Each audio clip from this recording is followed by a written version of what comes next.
Hello friends, very welcome to you all. आज मैं आप सभी को एक्सपेंडिचर मेथड के बारे में बताने वाला हूँ। एक्सपेंडिचर मेथड एक ऐसा मेथड है जिसमें बहुत सारे स्टूडेंट्स को दिक्कत होती है, क्योंकि ये मेथड थोड़ा सा अजीब होता है नेशनल इनकम के मुकाबले। आज मैं आपको यही मेथड बताऊंगा बहुत ही इजी तरीके से, और एक ही वीडियो में मैं आपको पूरा एक्सपेंडिचर मेथड एक्सप्लेन कर दूंगा।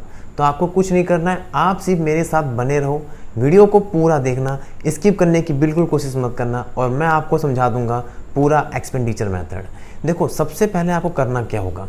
जब हमने पढ़ा इनकम मेथड तो हमने एक बेसिस तैयार कर ली थी कि हम खाली क्या करेंगे, हम लोगों की इनकम को कैलकुलेट करते रहेंगे पॉइंट बाय पॉइंट। कैसे? हमने बोला कि सैलरी वाले को एक साइड कर लेंगे, सीओई निकाला, बिजनेस पर्सन को एक साइड कर लिया, ऑपरेटिंग सरप्लस कैलकुलेट की, वैसे मिक्स्ड इनकम कैलकुलेट की।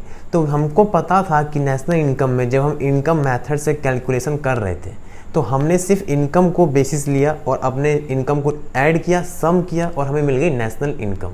बस वैसे ही अगर हम समझ पाते हैं कि एक्सपेंडिचर मेथड में हमारी बेसिस क्या है और हम किस बेसिस पे आगे बढ़ेंगे, तो हमें आगे बिल्कुल भी दिक्कत नहीं होने वाली कैलकुलेशन में। तो आपको कुछ नहीं करना है, आप सिर्फ मेरे साथ बने रहो, मैं आपको 10 मिनट के अंदर सिखा दूंगा पूरा एक्सपेंडिचर मेथड। तो आइए अपने वीडियो को स्टार्ट करते हैं। मेरा नाम है आकाश कुमार चौहान और आप मेरे साथ देख रहे हो आपका अपना यूट्यूब चैनल एग्जाम बेल। इसी बात पे keep subscribe my channel and hit the bell icon for getting more updates. Let start friends. देखो, आज हम बात करने वाले हैं एक्सपेंडिचर मेथड के बारे में। तो यहाँ पे सबसे पहले अपने को बेसिस पता होनी चाहिए कि सर हम किस बेसिस पे नेशनल इनकम कैलकुलेट करेंगे। देखो, सबसे पहली बात तो ये एक मेथड है। इसका साफ मतलब है कि आपका तरीका अलग हो सकता है, हमारा जो तरीका है वे है वो अलग हो सकता है, लेकिन हमारा जो रिज़ल्ट होगा, हम जब रिज़ल्ट निकाल लेंगे अपनी, हमारा रिज़ल्ट क्या होगा? हमारा रिज़ल्ट है नेशनल इनकम कैलकुलेट करना। हम नेशनल इनकम कैलकुलेट करेंगे, वो हमारा अनचेंज रहेगा, या हम ये बोल सकते हैं कि सेम रहेगा, क्योंकि हमने ये चीज़ पहले भी पढ़ ली है कि income equal to expenditure equal to production. तो मैं यहाँ आपको ये समझाना चाह रहा हूँ कि आपने खाली मेथड बदला है। मेथड बदलने से कभी भी आपकी आंसर चेंज नहीं होगी। जो आंसर आपने इनकम मेथड के हिसाब से कैलकुलेट किया, आप सेम क्वेश्चन को एक्सपेंडिचर के हिसाब से सॉल्व करोगे तो आपका दोनों का आंसर सेम होगा। क्लियर है? अब आगे बात करते हैं। अब यहाँ पे बात ये आती है कि सर हमारा रास्ता चेंज हो गया, तो सर हम किस रास्ते पे चलेंगे? तो यहाँ पे सबसे पहले आपको अपनी बेसिस तैयार करनी होगी। हमारा जो बेसिस होगा वो होगा एक्सपेंडिचर। अब आप बोलोगे सर ये तो हमको पता था कि एक्सपेंडिचर मेथड में हम एक्सपेंडिचर को अपना बेस समझ के आगे बढ़ेंगे, लेकिन इतने पे सिर्फ रुकना नहीं है। कौन सी वाली एक्सपेंडिचर? क्या सारे एक्सपेंडिचर को ले लें हम लोग? तो मैंने कहा बिल्कुल भी नहीं, हम सिर्फ लेंगे कंजप्शन एक्सपेंडिचर और साथ ही साथ लेंगे इन्वेस्टमेंट एक्सपेंडिचर। ये दो एक्सपेंडिचर को हम अपनी बेस समझकर आगे बढ़ेंगे। तो यहाँ से हमको एक चीज़ क्लियर हो गई कि हम एक्सपेंडिचर में सिर्फ किसकी बात करने वाले हैं? हम बात करने वाले हैं कंजप्शन एक्सपेंडिचर के बारे में। और किसकी बात करेंगे? इन्वेस्टमेंट एक्सपेंडिचर के बारे में बात करेंगे। तो हमने अपना बेस तैयार कर लिया कि हम किस वे में आगे बढ़ने वाले हैं। अब देखो, अगर मैं आपसे बात करूं कि हमने सर्कुलर फ्लो ऑफ इनकम में जहां हमने देखा 2 सेक्टर, 3 सेक्टर और 4 सेक्टर, अगर मैं पूछूं कि कंजप्शन एक्सपेंडिचर कौन से सेक्टर लोग करते थे, तो आपको नाम याद आएगा। सबसे पहला हाउस होल्ड कंजप्शन एक्सपेंडिचर करता है, और फिर हमने देखा था गवर्नमेंट। ये 2 लोग हैं जो कंजप्शन एक्सपेंडिचर करते हैं। क्लियर है? अब यहाँ पे आपको एक बात और ध्यान देनी होगी कि इन्वेस्टमेंट एक्सपेंडिचर भी दोनों लोग करते हैं, यहाँ पे भी कोई अनचेंज नहीं है। यहाँ पे आपको एक चीज़ पे और ध्यान देना होगा कि जो कंजप्शन एक्सपेंडिचर है, इस पे भी हम क्लासिफाई करेंगे कि हम कंजप्शन एक्सपेंडिचर सिर्फ और सिर्फ कौन सी वाली लेंगे? फाइनल गुड्स वाली लेंगे, ना कि इंटरमीडिएट वाली।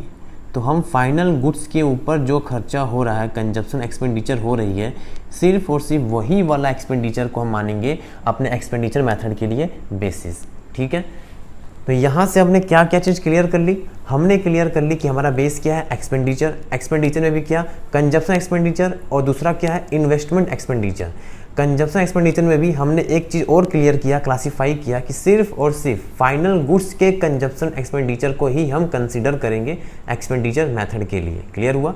अब आगे बढ़ते हैं। इसके बाद आप एक एक्सपेंस को और कंसीडर करोगे। वो एक्सपेंस क्या है? वो एक्सपेंस है नेट एक्सपोर्ट। हम नेट एक्सपोर्ट को भी कंसिडर करेंगे एज ए एक्सपेंस। अब अगर आपसे मैं पूछूं कि हमने कितने एक्सपेंस को कंसिडर किया, तो मैं आपसे बोल सकता हूं कि हाउस होल्ड के कंजप्शन एक्सपेंडिचर हमने इसको कंसिडर किया। उसमें भी सिर्फ कौन सा गुड्स? Final goods. हमने इनको कंसिडर किया है एक्सपेंडिचर के लिए। फिर अगर हम बात करें गवर्नमेंट के लिए, गवर्नमेंट में भी हमने कंजप्शन एक्सपेंडिचर कंसिडर किया और सिर्फ कंसिडर किया फाइनल गुड्स को ही। तीसरा हमने क्या कंसिडर किया है? फिर हमने कंसिडर किया है इन्वेस्टमेंट एक्सपेंडिचर, और चौथा क्या है हमारे पास? वो है नेट एक्सपोर्ट। यहाँ से हमें चारों कंपोनेंट्स मिल गए कि एक्सपेंडिचर मेथड में हम किस चार कंपोनेंट्स के लिए बात करने वाले हैं। अगर मैं आपसे बात करूं कि जो हाउस होल्ड है उसको हम एक्सपेंडिचर मेथड में क्या बोलेंगे, तो हम इसको बोलेंगे सी से डिनोट करेंगे और हम बोलेंगे प्राइवेट फाइनल कंजप्शन एक्सपेंडिचर। जो गवर्नमेंट है उसको हम कंसिडर करेंगे जी के नाम से और इसको हम बोलेंगे गवर्नमेंट फाइनल कंजप्शन एक्सपेंडिचर।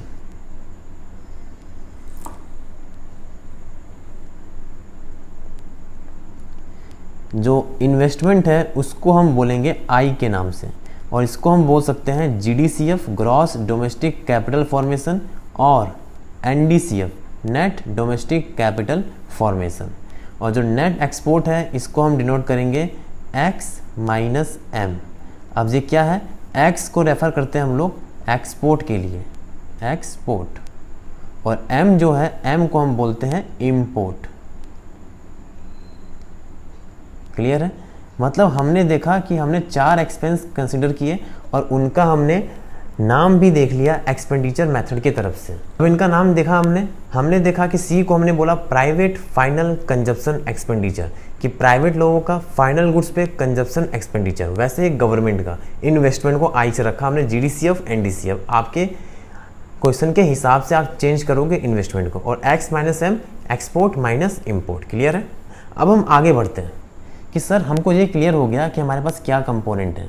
अब देखो हमारे पास यहाँ पे एक ही फॉर्मूला होता है जीडीपी एमपी, और जितने भी हमने पढ़े अभी तक सी प्लस आई प्लस जी प्लस एक्स माइनस एम, हमने सब कंपोनेंट्स को रखा तो हमको जो मिलेगा वो है जीडीपी एमपी। अब यहाँ पे एक दिक्कत है कि आप जब एनडीपी एमपी लिखोगे तो आपको बुक में फॉर्मूला नहीं मिलेगा सी प्लस आई प्लस जी प्लस एक्स माइनस एम। फॉर्मूले में कोई चेंज नहीं है। तो क्या हमारे बेसिक में भी कोई चेंज नहीं है? ऐसा बिल्कुल नहीं है। अगर मैं आपसे बोलता कि आप जीडीपी के थ्रू निकालो एनडीपी एमपी, तो आप क्या करते? हम बोलते कि जीडीपी को तो पूरा लिखो सी प्लस आई प्लस जी प्लस एक्स माइनस एम। फिर मैं बोलता कि ग्रॉस से नेट पे जाना है तो मैं माइनस करता डेप्रिसिएशन, बाकी सब सेम रहेंगे, डोमेस्टिक से डोमेस्टिक, एमपी से एमपी। तो अब आप खुद देखो कि एनडीपी एमपी जो हम कैलकुलेट करते हैं अपने इनडायरेक्ट मेथड से वो ये होता, लेकिन बुक में जब आप देखोगे आपको ये फॉर्मूला दिया हुआ है।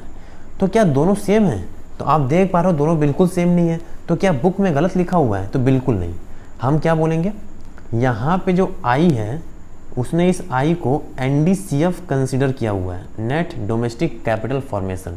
और यहाँ पे जो आई है GDP-MP में, यहाँ पे इसने GDCF कंसिडर किया हुआ है। आप खुद देखो कि अगर मैं इन्वेस्टमेंट माइनस डेप्रिसिएशन करूँ तो मुझे नेट डोमेस्टिक कैपिटल फॉर्मेशन ही मिलेगा। तो वहाँ पे उसने डायरेक्ट NDCF ले लिया है, या हमने GDCF में माइनस किया डेप्रिसिएशन तो हमें मिला NDCF। क्लियर हुआ? तो यहाँ हमारे पास एक ही फॉर्मूला होता है GDP-MP। फिर हम क्या करेंगे, फिर हम इनडायरेक्ट मेथड के हेल्प से हम बाकी फॉर्मूले को कैलकुलेट करेंगे। कैसे कैलकुलेट करेंगे सर? तो मैं आपको एक करके दिखा देता हूँ। अगर मैं आपसे बोलूँ कि NNP-FC कैलकुलेट करनी है तो कैसे कैलकुलेट होगी, तो हम बोलेंगे GDP-MP में हम कुछ ऐड करेंगे, माइनस करेंगे। तो ग्रॉस से नेट पे जाना है, मतलब कि हमें माइनस करना होगा डेप्रिसिएशन। डोमेस्टिक से नेशनल तो प्लस करना होगा NFYA। MP से FC माइनस करनी होगी NIT। तो आप जब इसे पूरा ओपन करोगे तो फॉर्मूला मिलेगा C + I + G + X - M + NFYA और माइनस NIT। ये आपकी फॉर्मूला बनेगी NNP-FC के हिसाब से, जो हमने इनकम मेथड में पढ़ ली है कि कैसे हम इनडायरेक्ट मेथड को अप्लाई करते हैं किसी फॉर्मूले के ऊपर। क्लियर है? अब आगे बात करते हैं एक एक कंपोनेंट्स के बारे में कि सर आप मुझे बता दो कि C के अंदर क्या क्या होती है। मतलब कि private, final, consumption,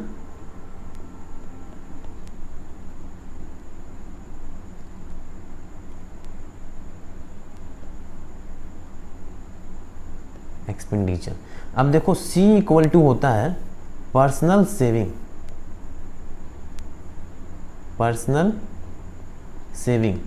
plus personal expense. हम C को बोलेंगे सेविंग प्लस पर्सनल एक्सपेंस। याद रखिएगा इसका एक और फॉर्मूला है। अब यहाँ आप ध्यान दो कि C के दो फॉर्मूले होते हैं। एक फॉर्मूला हो गया पर्सनल एक्सपेंस प्लस सेविंग। अब यहाँ पे आपके पास एक फॉर्मूला और है जो कि बहुत इंपॉर्टेंट है, लोगों को कंफ्यूज करता है बहुत ज़्यादा। ध्यान से सुनिएगा, आपको देखना है एक्सपेंडिचर। अगर मैं बोलूँ कि मैं इंडियन हूँ और इंडिया में ही पैसा खर्च करता हूँ तो ये क्या एक्सपेंडिचर है, क्योंकि मैं इंडियन हूँ और इंडिया में ही पैसा खर्च किया तो खर्च तो हो रहा है पैसा। मैं इंडियन हूँ, मैंने पैसा बाहर खर्च किया तो क्या मेरे लिए एक्सपेंडिचर नहीं है? मेरे लिए एक्सपेंडिचर है। मेरे तो जेब से पैसे गए, भले ही पैसे बाहर चले गए, लेकिन मेरे लिए वो एक्सपेंडिचर तो रहेगा ही रहेगा। लेकिन अगर बाहर का आदमी हमारे देश में कोई चीज़ खरीदता है तो क्या वो मेरे लिए एक्सपेंडिचर है? बिल्कुल भी नहीं, वो मेरे लिए इनकम है। क्लियर हुआ चीज़? अब आप वही चीज़ यहाँ देखो, यहाँ पे C = होता है कि रेसिडेंट, मतलब कि हम लोग purchase goods and service at domestic market. अगर रेसिडेंट ने अपने ही डोमेस्टिक मार्केट में कोई गुड्स परचेज किया तो उसे हम एक्सपेंडिचर मानेंगे, उसमें ऐड करेंगे resident purchase goods and service eight abroad, तो वो भी हमारा एक्सपेंस हो रहा है। लेकिन माइनस करेंगे हम अगर नॉन रेसिडेंट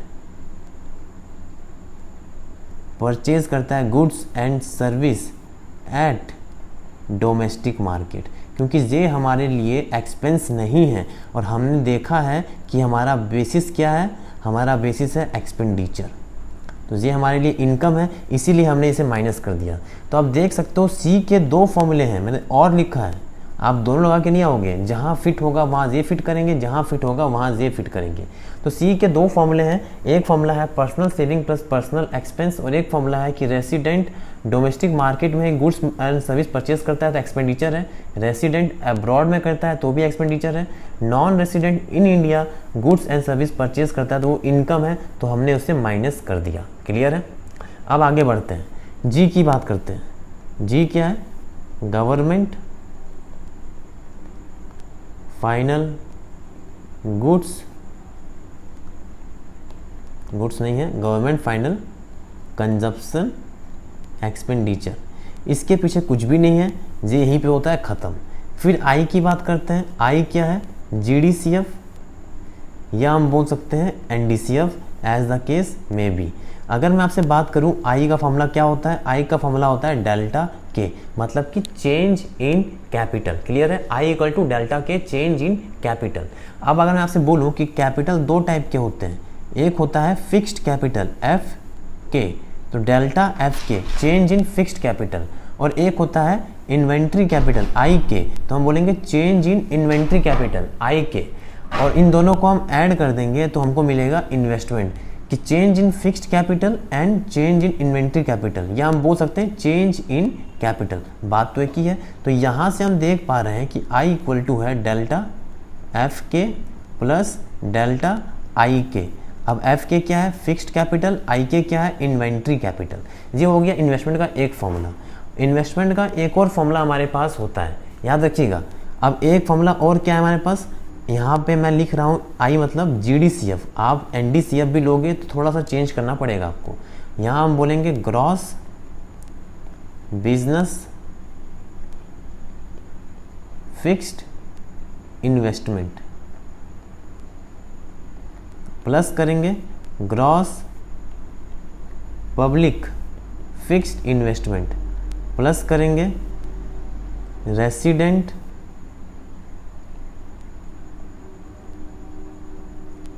डेवलप हाउस, या हम बोल सकते हैं resident construction house. Construction word ज़्यादा सही रहेगा, तो हम लेते हैं resident construct house, construction of house. ये सब क्या है, ये सब इन्वेस्टमेंट है। कैसे हुआ, तो हम बोल सकते हैं कि बिजनेस पर्पस, बिजनेसमैन भी हमारे यहाँ कुछ इन्वेस्टमेंट करेंगे तो ग्रॉस बिजनेस फिक्स्ड इन्वेस्टमेंट। साथ ही साथ पब्लिक भी कुछ इन्वेस्ट करती है पैसा, हमारा पैसा भी बैंक में जमा है, तो हम बोलेंगे पब्लिक का भी फिक्स्ड इन्वेस्टमेंट। साथ ही साथ हम बोलेंगे resident construction of house. Clear हुआ, यहाँ तक क्लियर है। अब देखो यहाँ पे एक फॉर्मूला और होता है, हम ये बोल सकते हैं कि GDCF इक्वल टू होता है ग्रॉस फिक्स्ड इन्वेस्टमेंट। याद रखिएगा, यहाँ पे बिजनेस वर्ड नहीं आया, अब ना कि पब्लिक वर्ड आया, हमने सीधा कहा ग्रॉस बिजनेस फिक्स्ड इन्वेस्टमेंट। हम इसमें ऐड करेंगे चेंज इन स्टॉक। अब आप बोलोगे सर चेंज इन स्टॉक क्या होता है, तो चेंज इन स्टॉक कुछ नहीं है, आपको कंफ्यूज करने के लिए दिया जाता है बस। अगर मैं आपसे बोलूँ चेंज इन स्टॉक क्या है, तो हम बोलेंगे closing stock minus opening stock. देखो चेंज इन स्टॉक कुछ नहीं होता, जैसे हमने पढ़ा change in capital non investment, तो हम वहाँ क्या देखते हैं, क्लोजिंग कैपिटल से ओपनिंग कैपिटल माइनस करते हो, देखते हैं कितने का गैप है, वो कहलाता है चेंज इन कैपिटल। वैसे चेंज इन स्टॉक क्या कहलाएगा, क्लोजिंग स्टॉक से ओपनिंग स्टॉक का गैप, वो होगा change in stock. Of closing stock minus opening stock is known as change in stock. आप देखो सर ये फॉर्मूला आया कैसे, तो कुछ नहीं करना है, आप ऊपर दे सकते हो कि आई इक्वल टू हमने पढ़ा एफ के और आई के। एफ के क्या हो गया, फिक्स्ड, एफ के क्या हो जाएगा, चेंज इन फिक्स्ड कैपिटल, आई के क्या होगा, चेंज इन इन्वेंट्री कैपिटल। यही तो है change in inventory capital, change in stock. तो हम बोल सकते हैं कि इन्वेस्टमेंट के जो 3 फॉर्मूले होते हैं, सी का ये कंपोनेंट है, जी में कुछ नहीं होता, और आई अकेला इतना ही था। एक्स माइनस एम आपको हमेशा क्वेश्चन में गिवन रहेगा कि x माइनस एम कितना है, इसके पीछे भी कोई कंसेप्ट नहीं है। यहाँ पे आपका एक्सपेंडिचर मेथड पूरा का पूरा कंप्लीट हो गया, बहुत ही डिटेल स्टडी के साथ। तो अगर आपको ये वीडियो बिल्कुल सही लग रही है तो आप मेरे वीडियो को लाइक कर सकते हो, चैनल पर नए हो चैनल को सब्सक्राइब कर लें, क्योंकि बिना सब्सक्राइब किए चैनल को वीडियो देखना बहुत बुरी बात है। और अगर आपका कोई भी डाउट है तो आप अभी भी कमेंट कर सकते हो, मैं आपके कमेंट को रिस्पॉन्ड करूँगा, आपको सब कुछ समझाने की पूरी कोशिश करूँगा। तो आज के इतना ही friends, thank you and have a nice day. मिलते हैं एक नए वीडियो में।